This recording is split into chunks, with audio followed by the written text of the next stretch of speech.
Good evening. It's Sunday, so you know what that means. We're here with another Savvy Chat. I am your host, Jen Horangeff from Savvy Cooperative, and today we're super excited to have an absolutely amazing guest that many of you may know or have heard of, the wonderful e-patient Dave deBronkart is here to talk with us about challenging assumptions, and this is something that we're really passionate about at Savvy, which is why it's one of our core values of how can we be challenging the status quo and the way things that have been done. So he's going to be here today to help us sort of break that down. So I personally am calling in from California tonight. Dave, where are you calling in from?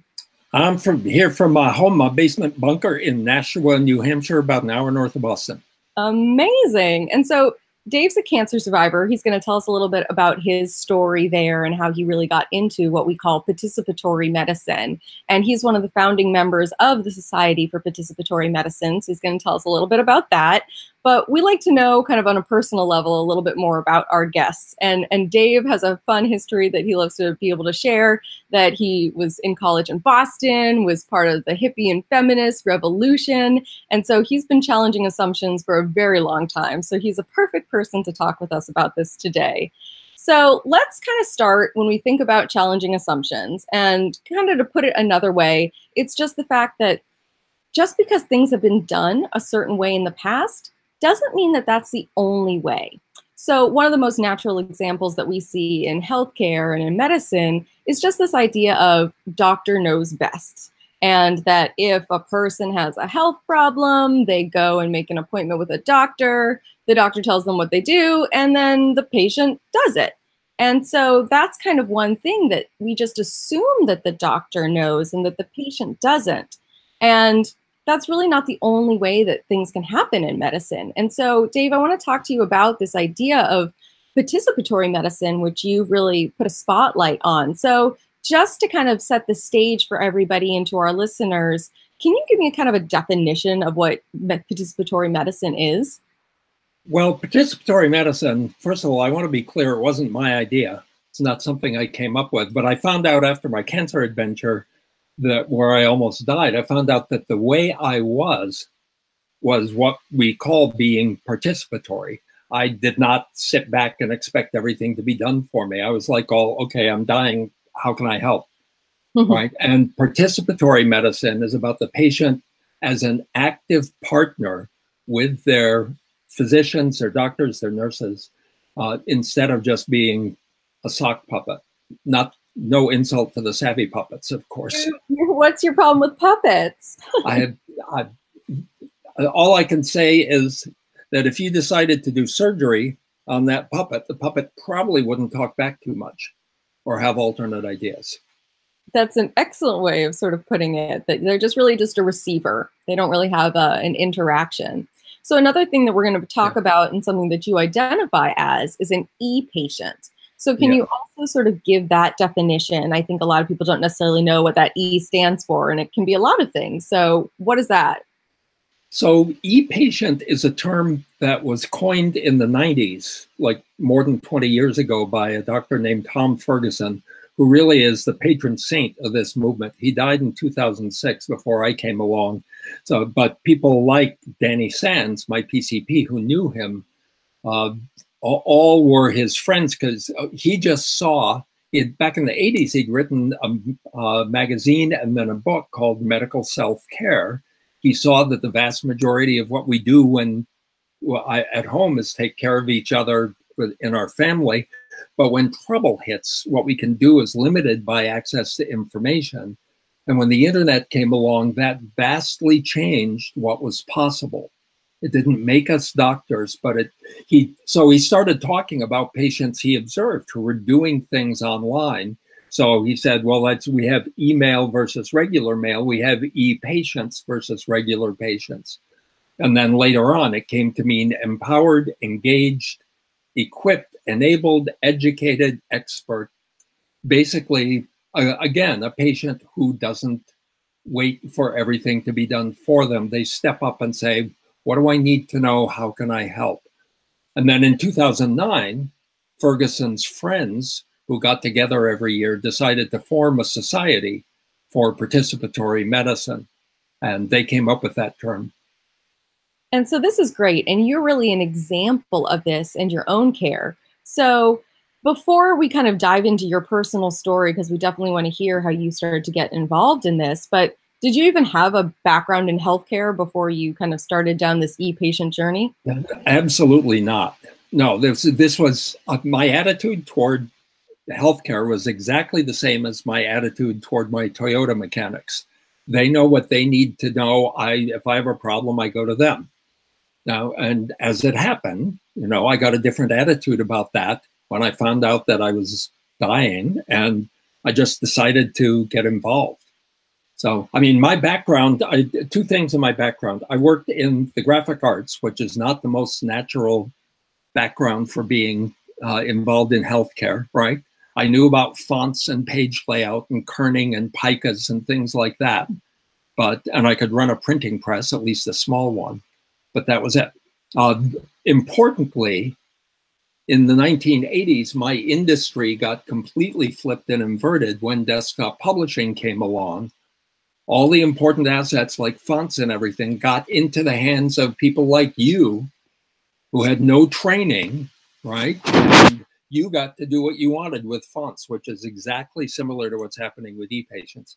But the other thing that you mentioned earlier is long before that, when I was in college, I got my head turned around and opened up by being involved in the social revolutions of the 60s, where we really learned to question assumptions. We just knew growing up in the 50s and the early 60s that the whole world was great. Anyway, go ahead, your turn. Otherwise, I'll go on.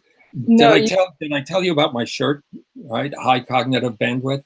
There we it's go. an excellent shirt. Our viewers need to see that. Truth in labeling. So let's kind of dive into your story, because you are somebody who is now really encapsulates what you talked about as an e-patient. So you were diagnosed with cancer. It seems like a loaded question, but what was that like? Well, it's not necessarily a loaded question because everybody reacts differently. One of the things a good nurse, a good physician also, but especially good nurses know that people are different. The nurse practitioner who ran the clinical trial I got into said she had come from pediatric oncology, and she had to deal with the fact that often her patients couldn't articulate what was important to them. And she said, the moment I opened my mouth, she knew I had a big appetite for information. Surprise, Yeah. surprise.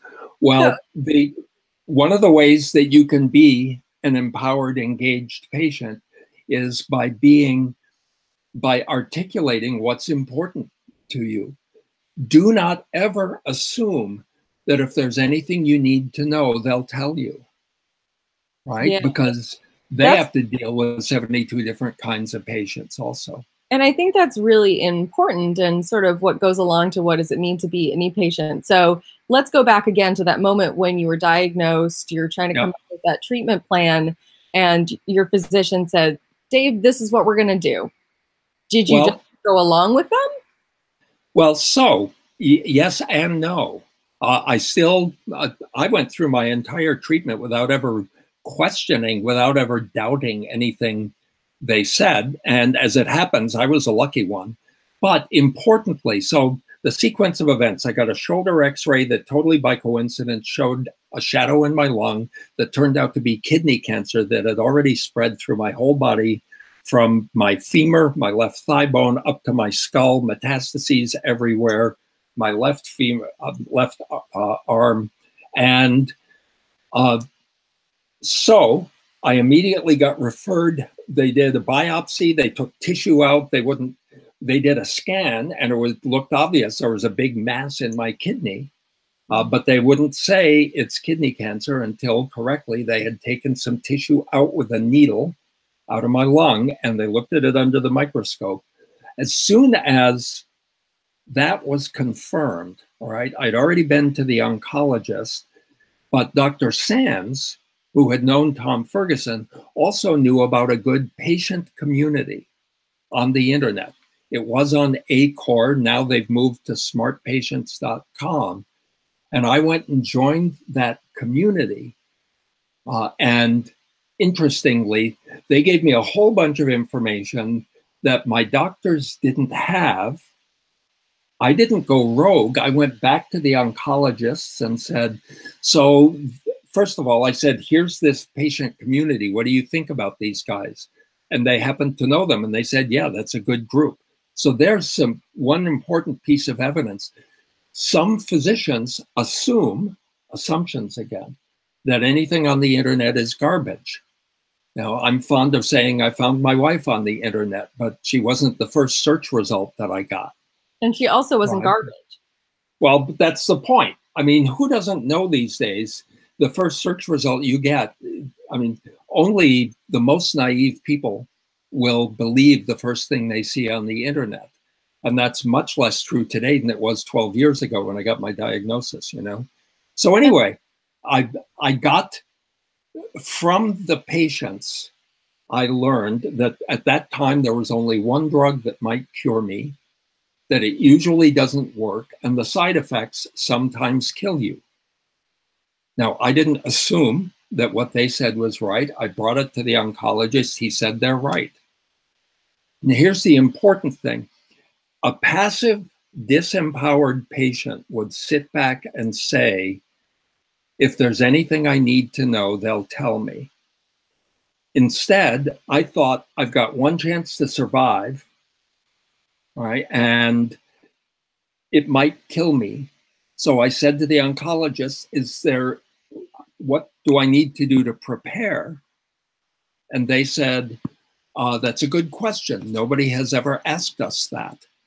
So I got to, without my realizing it, I got to ask a pioneering question. I talked to the patients on ACOR, and I got 16 firsthand stories from people who'd been through it.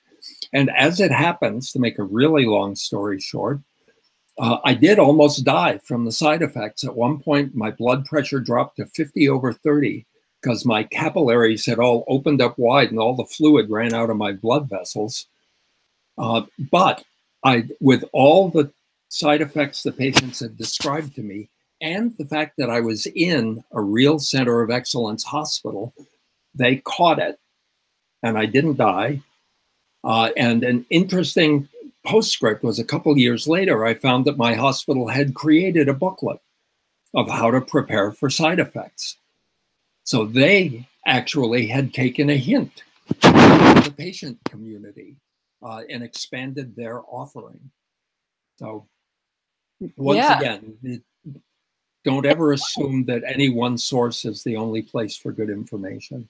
Absolutely. And I think that story about your hospital now creating those resources just is a sort of a perfect way to kind of now sort of tease this out, because you're helping to chart a new course to help sort of cultivate more e-patients getting involved, taking ownership of their own health and their own health care. And, you know, again, what you're doing with Society for Participatory Medicine by giving patients and caregivers and providers these tools so that they can do that. So, but let's figure out what the origins are. Like, why do we start even assuming that this process was here in the first place? So why do you feel like this sort of paternalistic approach to medicine exists in terms of doctor knows best, patients don't ask questions, and then they just do it? How do we get here? Well, before we go there, I want to make sure I don't forget one vitally important assumption. Please. Do not assume that everything in your medical record is correct. You really, really, really, you, your mother, whoever you're taking care of, your kids, you've got to check, and it's your legal right, because there was a survey, I think it was the Geisinger Health System in Pennsylvania a few years ago, front page of the Wall Street Journal health section. They did an audit of a couple thousand records, and they found that 80% of them contained at least one mistake. Now, some of them were minor. In my case, I found out that one of my chest x-rays from before my disease, I just had a cough and I got a chest x-ray. The radiology report identified me as a 53-year-old woman. How they reached that, that's not going to cause a problem. But on the other hand, when my mother was transferred from the hospital to rehab once, somehow her thyroid condition came across backwards. And the best doctor it was a good hospital, one of the top rated hospitals on the East Coast. But still, the best doctor in the world at that rehab place would have read the wrong information and given her the wrong medication and possibly killed her. So don't assume that what's in your chart is correct. Go check it. Now, Yeah. what was the question you just asked? And how did we get to this paternal world, right? Yeah. I mean, first, just kind of thinking about that, because then we want to dive into those things like, you know, what are we assuming is right, like our health records and other things. But first, just sort of frame it, because I know that you and I had talked about this of how do we get here? So what's kind of your take? Well, so it's funny. In 2009, I wrote a blog post about garbage in my medical record and ended up on the front page of the Boston Globe. And then people started asking me to give speeches about it. And that was very improbable. But as a result of that, I've done hundreds of speeches in 18 countries now. And I've heard a lot of people talking about healthcare from different cultural perspectives. And it's been a real education. I've ended up reading about a dozen books about the history of science and the history of medicine, because in order for me to speak effectively to an audience, I've got to understand where their thoughts come from. Because otherwise I'm going to sound either like just a barn-burning rabble-rouser or a lunatic. And so a few hundred years ago, we truly had no idea what caused anything in the body. Didn't understand organs, didn't understand bacteria. It was all witch doctor stuff. And I mean, voodoo, shaking the chicken bones at the sick person or whatever it might be, was as good as anything else. But then science and medicine started to come along, and we reached a point where we didn't have widespread information and widespread good education, where the only people who really had a clue were people who had that education. All right. So for a period of time, only the people with medical training could say anything useful. And that became the assumption, quite similar to the assumption that anything on the internet is likely to be garbage. Right. But then the world started to change. All right. When the web came along, at first, it became possible for people to find vitally important information. And there were people who pushed back then and said, no, no, no, you won't understand. And that is paternalism right there. No, honey, no, no, don't touch that stove. You'll burn your hand. Right? That is a wiser person guiding someone who doesn't understand. But we have evolved now to the point where some of us may say, well, yes, I do understand. You see what I mean about the paternalism? When somebody is a baby, they need to be taken care of. My granddaughter in the back seat of the car being driven around in a car seat, she doesn't comprehend any of that. She needs to be taken care of. But she's no longer an infant. She has opinions. She speaks up. And not only might somebody decide that they do have opinions, they might disagree with the person who's been taking care of them.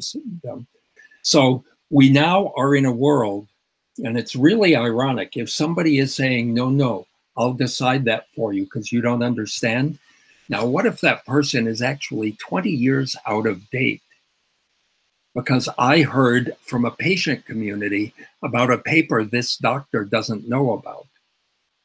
And that does happen. A few years ago in England, there was a young woman named Bronte Doyne who died because she had a recurrence of liver cancer. She and her mother had found new information that this disease does come back. The doctors had said no. They said, stop Googling, and they did, and she died. Yeah, and I think that, really comes back to what we're really talking about here is how can we be elevating the patient to be helping and not seen as just another annoying patient that's trying to pretend that they know better medicine than their physician. So you talked about one example of how patients should be challenging the assumptions that their health records are accurate. So where else in the healthcare ecosystem can we, both as patients, but also just as industry professionals, where can we be challenging some of these assumptions that have been there now for a long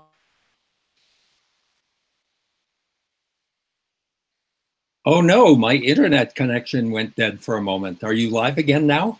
We're live. Are you here Good, with good, good, good. Yes, I pretty much heard your question. Well, first of all, just give up on the assumption that anybody anywhere has everything all nailed down. The very first paid speech I did back in, what was it? I guess it was 2009, maybe 2010.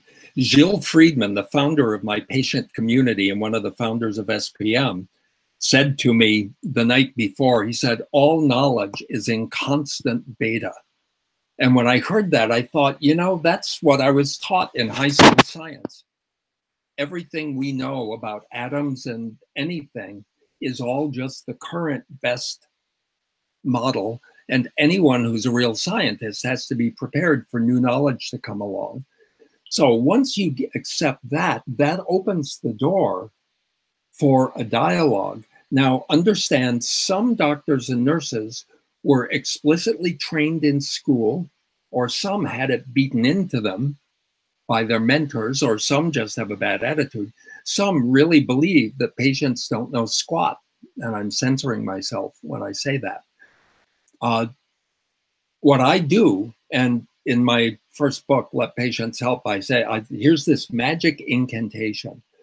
I look them in the eye and I say, I'm the kind of patient who likes to understand as much as I can. Can I ask some questions?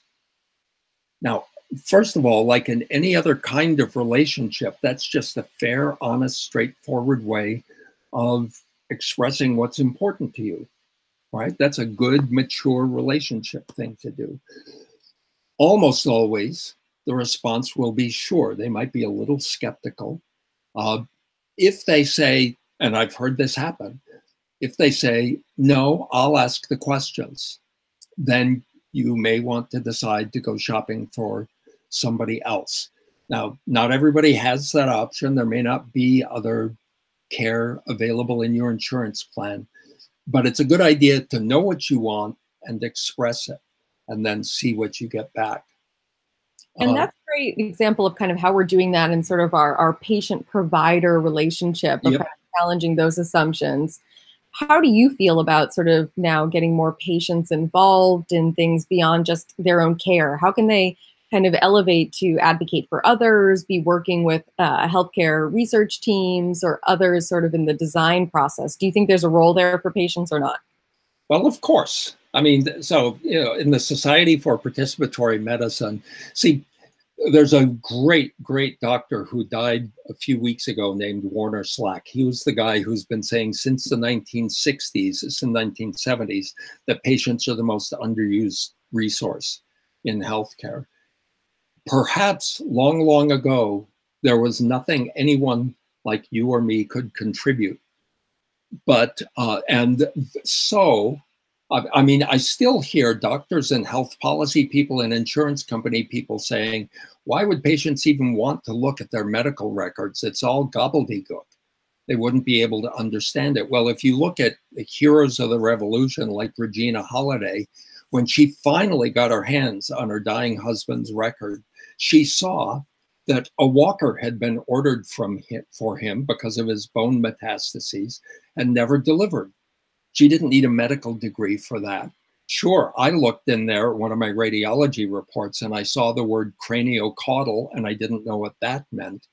But the whole question is, if somebody wants to upgrade their competence, what does it make sense to do? Tell them to shut up and stop bothering me, or let them learn and step up? You know, it's the word empowerment. There's a patient named Fulvio Capitano who at the World Parkinson's Congress presented this great definition. A patient, mind you, not a doctor at the conference. It was empowerment is increasing the capacity of people to make choices about what they want and to transform those choices into effective actions and outcomes. So everything we do that increases somebody's capacity to do that, to know what they want, to make choices and become effective, that is empowering. And anything we do that says, no, stop that, is disempowering. And And there's no justification for disempowering patients in this era. And you kind of touched on two things that resonate with me from what we're trying to do with Savvy about the fact that patients are the most underutilized resource that needs to be leveraged in healthcare. And while that is a fact, we need to remember that they should then be treated fairly to do that. Right. And absolutely. And so also talking about sort of empowering to give patients sort of those choices and opportunities is sort of another thing that we're trying to do to make patients aware that people need to be hearing from them and that they're asking now. And, as somebody who's been an early supporter of Savvy and one of our members, I'm curious both like what drew you to Savvy and how you think that we as a co-op and as one of our members, we can help on that aspect of things. Well, it's funny. The short answer is that as the culture shifts, all right, and this will happen in any cultural revolution, you start to see early signs of something new, and you also start to see people challenging assumptions of the way things have been done in the past, right? I myself, this is a bit of a short side trip, but I have not read a single Dilbert cartoon since Susanna Fox told me one day that Scott Adams, that cartoonist, thinks that women who want equal pay are equivalent to children who want more candy. Well, that hole I don't care how epic, I'm just not going to have anything to do with that. One of the assumptions is you got to go along with the way things are. Well, no. One of the assumptions is if somebody is asking for an end to unfairness, then they must be antisocial. Well, no, right? Long time ago, blacks were legally counted as 3/10 of a person for census purposes. Agitating to end that, agitating to give women the vote is not being obnoxious. It's just plain recognizing it's challenging assumptions. What you have done, for a long time, industry has assumed that patients had nothing to offer because they just weren't in the industry. They were the people who know nothing, and that's why they need doctors and medicine. Well, so then they started to say, well, okay, we'll invite some in, but only if they'll do it for free. All right, and I published on my website, epatientdave.com, you can search for the phrase ratty boxers, because I was getting paid so little for professional strength standing ovation keynotes that I could not afford to buy new underwear. And I know I'm not the only person in this. I could not afford to go to Kohl's and buy new underwear. And that finally has changed. And one of the things we need to do is get other people to challenge their assumptions and say, wait, if there's genuine value here, then what are we doing saying we're only going to take stuff that we can find lying around on the ground free?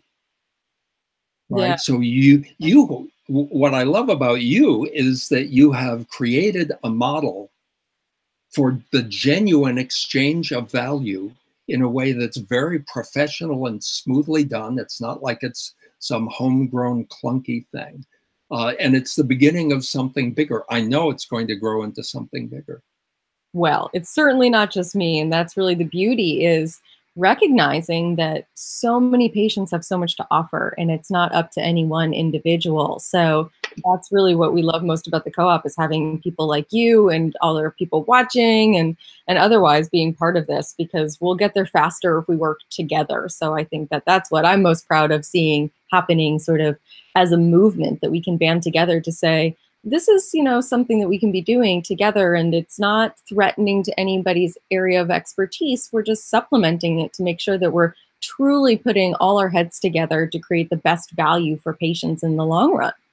Yeah, so I love that, like PCORI is providing, Patient-Centered Outcomes Research Institute is funding patients for participation in working groups and so on. There's still a long way to go before they're making as much money as, say, at the researchers at some of the organizing organizations, but it's happening. The change is happening. Yeah. And it's one of the really important that's on the social change thing.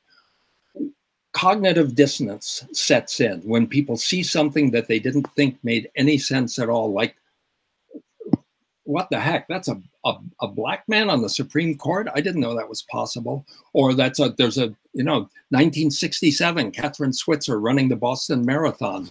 She got thrown out, or they tried to throw her out. There's this great picture of the race organizer saying, "Get the hell out of my race," and trying to throw her out. Everybody knew girls weren't athletic.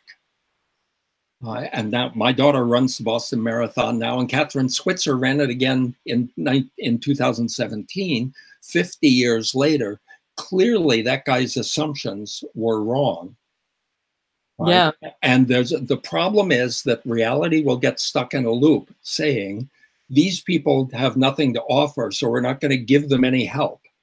So they stay unproductive and unknowledgeable. We break that when people like you organize ways for patient voices to get into the system and get heard and recognized.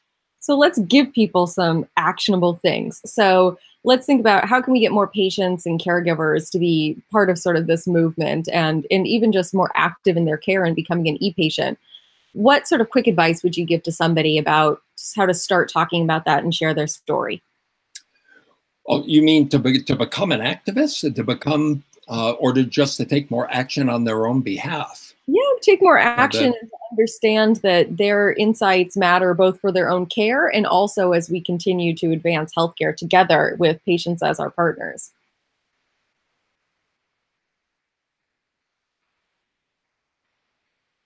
Did we lose you again for a moment?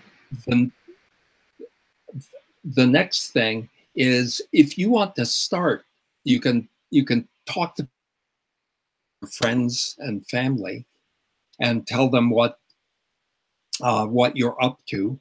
You can get on social media. You can talk on Facebook, on Twitter, and just demonstrate being somebody who thinks for themselves and speaks out.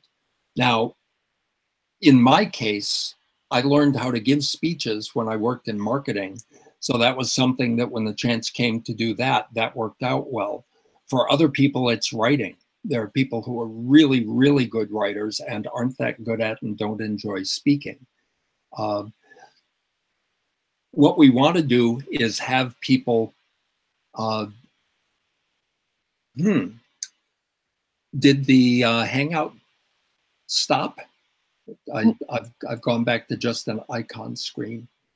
No, you're good. Cut out for a second, but you're here. So anyway, am I giving you anything useful in the way of an answer?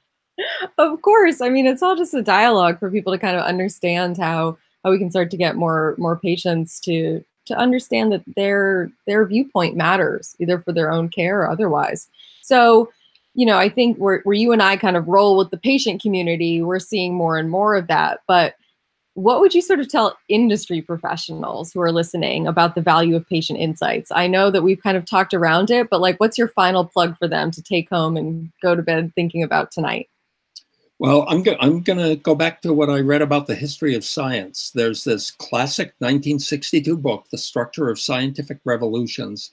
I've read it once and listened to it twice on audio. It's about how paradigms collapse. This is the book that made the word paradigm popular more than 50 years ago. And when evidence starts to accumulate that a scientific field's assumptions are wrong, those stories are called anomalies, according to this book. And when enough anomalies accumulate, there's a crisis in the field and things are going to collapse. You do not want to be on the wrong side of that collapse when it happens. Now, in Copernicus's case, when he said maybe the Earth isn't the center of the solar system, that didn't get accepted because things changed slower then until 100 years after he died, when they got better telescopes so they could see, oh, it's not really how things are moving. Well, in today's world, we have numerous examples. My next book, Super Patients, Patients Who Extended Science When Medicine Was Out of Answers is going to be about Dana Lewis and the open artificial pancreas system, the do-it-yourself pancreas. They have people who are doing this have blood sugar that's better controlled than people with a working pancreas. We have Sharon Terry with no scientific training at all. She and her husband with no college education at all identified the gene that was causing the disease that both their kids have. Kim Goodsell, who with no college education found the gene that causes her two rare conditions. These are people who are actually extending science without the scientific education because of the internet connecting. And there are others. Doug Lindsay is a guy I just met this spring. At 12 years in bed with a condition, an adrenal condition that had crippled multiple people in his family.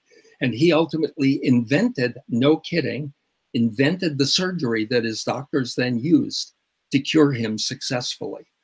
So the reality is patients today can extend science. And that means we've got to question that assumption that says, why would we let patients get involved in the science? And that's the purpose of that book, is to put some dynamite around the foundations of that assumption and go kaboom. Amazing. Well, speaking of kaboom, let's go into our rapid fire questions just to kind of get to know you a little bit better and just kind of drive this home. So what do you do when you're not being savvy and helping others? Geez, I forgot to prepare for this in my homework. But that's so, okay, so what I do, my hobby is I belong to a men's barbershop chorus. We do barbershop harmony at a chorus level. And I'll tell you, it's a spirit restoring thing to get up there and sing. Yeah, well, that's great because we need our spirits restored to take on some of these challenges. So I know this is going to be hard, but what's one of the biggest healthcare challenges that we have to address?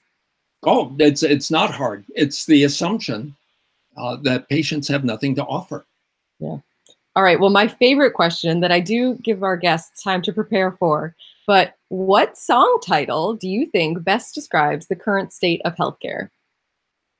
Well, or what's happening in healthcare.